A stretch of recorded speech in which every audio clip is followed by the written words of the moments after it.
Hey everybody, this is Bill from Music School Central and welcome to this video. We're going to talk today about 7 application mistakes that many students make when applying to music schools. So I'm really glad that you're joining me on this video today.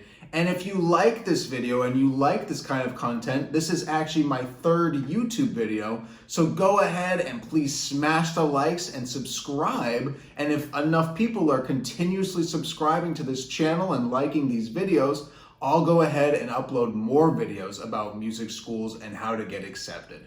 Okay, so I want to dive right into this video today and talk about 7 mistakes I see students make all the time in my own college consulting practice and how you can overcome those mistakes.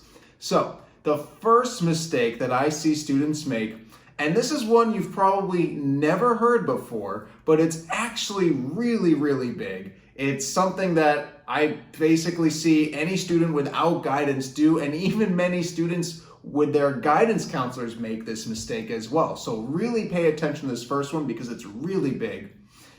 Don't write too many essays. Now, let's back up here. You might be thinking, okay, I'm going to apply to 13 schools and I have to write an average of 1.5 essays for each school, which is around 20 or so essays, right? How can I write not 20 essays? And the answer is because the prompts from school to school are often so similar that you can write one essay that works for many schools. I'll give you an example. This very morning, I was working with one of my students who is applying as a piano major, and we came across prompts for a bunch of schools, including University of Michigan School of Music and Manhattan School of Music.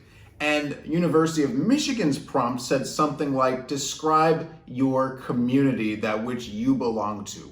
And Manhattan School of Music also asked, describe a community that you belong to. So you can see that you can write the same essay for 2 different schools, and why not do that? Why not be more efficient? Here's what happens when you're more efficient. Not only do you write less essays, but each essay you write has the opportunity to be much better than if you weren't efficient. So this can be a really important thing that you can do to make sure you get through the applications and get out ahead without overly stressing. I can't emphasize enough how important it is to be economical when it comes to essay writing and having a great strategy, because a great strategy for essays can literally mean the difference between rejection and acceptance to a top choice school. Okay, the second tip that we're going to talk about today is a little controversial because our whole lives you have heard this to be true, and I'm here to tell you today that it is the opposite of the truth. And that is that you want to be well-rounded on your applications. That's a mistake, especially for college admissions. And I'll tell you why that's a mistake. Because the trend in college admissions generally these days has gone from well-roundedness to seeing passion and focus on 1 or 2 different things. If you say in your essay that you did that you're a swimmer, and then in your resume that you do music, and then in your other essay that you do something else, and then in your interview something else entirely, they can't get a good picture of you. They can't figure out who you are, what your identity is, or what you like to do, and they don't really remember you. When you're somebody who only has a few minutes to present themselves to an admissions committee, and you present 7 different things about you, that's much less memorable than one thing you're really good at. So this is especially true for music school admissions, because if they're trying to take in the best cellist, the best pianist, the best producer, they want to see somebody who has a special accomplishment in that area of focus. So I encourage you to not try to be too well-rounded and instead to focus on one of your passions for the majority of your applications when you present yourself between essays, interviews, etc. The third thing, I'm just going to look at my notes really quickly. This one's very important. You have to have an answer for the following, whether it's for an interview or an essay. Tell me about yourself. Such a deceptive question. Sounds so simple, right? You're somebody who does this and does that. But here's the problem. When you apply for a music school, and let's say you're a violinist and you're going up against 80 other violinists for this one program, and they're accepting a limited number of spots, maybe 5 to 10 total violinists that year, and all of them are being asked the question, tell me about yourself. What do you think they're all going to say? Oh, I'm a high school violinist and I do this and I do that. They're all going to sound exactly the same. So you need to come up with an answer that isn't crazy, that's not out of bounds, but it still has to be compelling and unique enough to be memorable, whether it's in an interview or in an essay.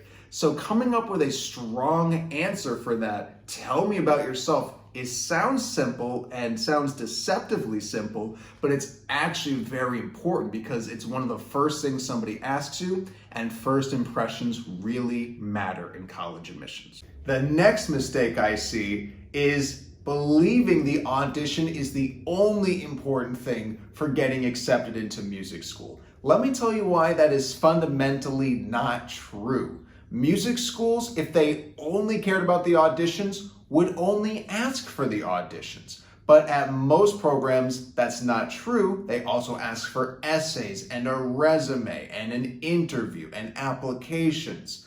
Believing the audition is the only important thing is actually a recipe, or can be a recipe, for disaster later on, because it shows, or it means that you're going to prioritize your audition to over everything else. And you don't want to do that. You want to give great emphasis on everything that you're doing in the application process. I can't stress that enough.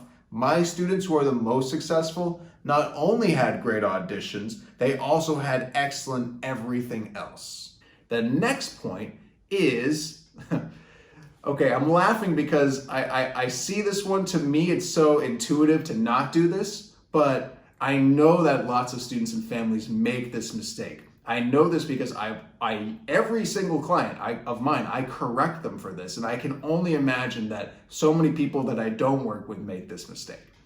And that's this: mixing up music school and university deadlines. So let's say you apply to the University of Michigan. The normal date of application deadlines for Michigan, I believe, is February 1st. So if you're applying for like a liberal arts major, it's February 1st. Could be a little bit earlier, but it's generally around February 1st. However, if you're applying for the music program, it's actually December 1st, a whole 2 months before the regular University of Michigan deadline. So that's a huge gap between the two. And if you were to submit your music applications on February 1st, there is no way you're going to be able to get accepted. Heck, you could submit the applications 2 days past December 1st, and you are likely not going to be considered for admission.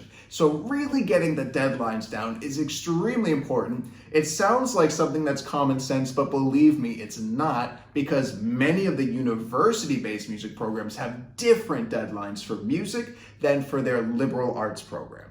The next thing I see as an application mistake is that you should apply early decision. Oh, this one is very interesting and very controversial.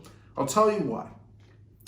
If you were to apply as a regular liberal arts student to Harvard or Princeton or Columbia, then yeah, early decision makes a lot of sense. The acceptance rates go up pretty significantly statistically between regular admission and early decision for these university-based programs.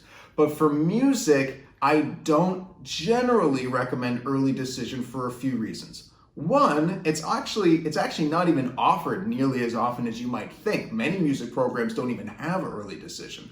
So just by the fact that it's not even available is one reason that many students don't even do it, or a reason you shouldn't do it. Another thing though, and this is more important, is that when you apply for music programs, and you have, let's say, 6 schools that are at the top of your list, 6 schools that you really like.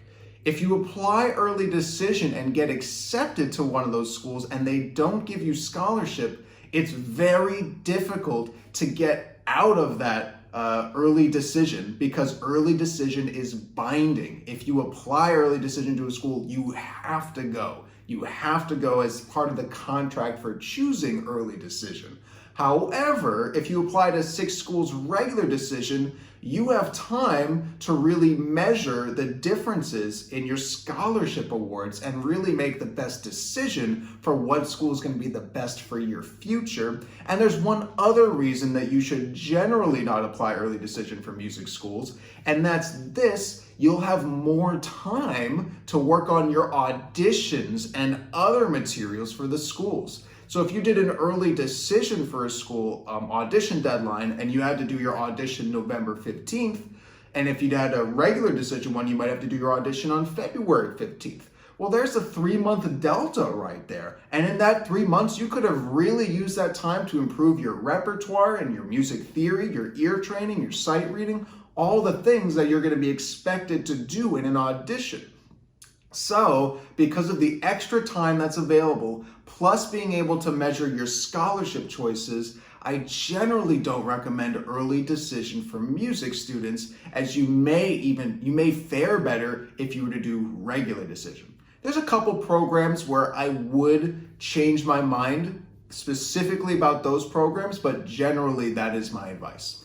And then the final application mistake I see from music students. And this is more of a philosophical mistake, I would say, rather than an actual application mistake. Don't apply for schools that you're just gonna settle for. Don't apply to a school that you're not gonna be happy at. That is a recipe for long-term disaster, and I'll tell you why. Music school is the foundation of your future. It is the foundation of your career, the environment, the connections, the mentorship. This is probably the most important thing you'll ever expose yourself to in your early years that shapes your future. And the fact is that you don't want to attend a school that you're just not going to be happy attending. I'm not saying only apply to schools with a 4% acceptance rate that are really hard to get into. No, you still need a well-balanced list of hard schools, less hard schools, etc. But they should all be schools that you could see yourself being happy at, thriving at, and having a career afterwards from.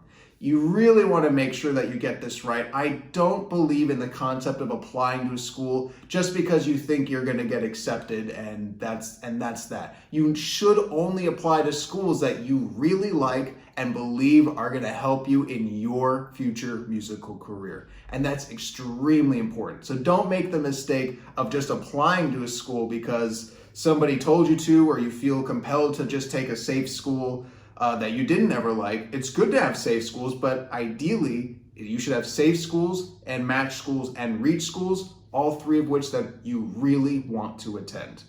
Okay, that's my video today on 7 common application mistakes for music schools. I hope you liked it, and if you did like this content and this video and you want to see more like it, go ahead, smash the likes, hit the subscribe button, and that'll tell me that I should make more content like this. All right, good luck to you, and you'll hear from me soon.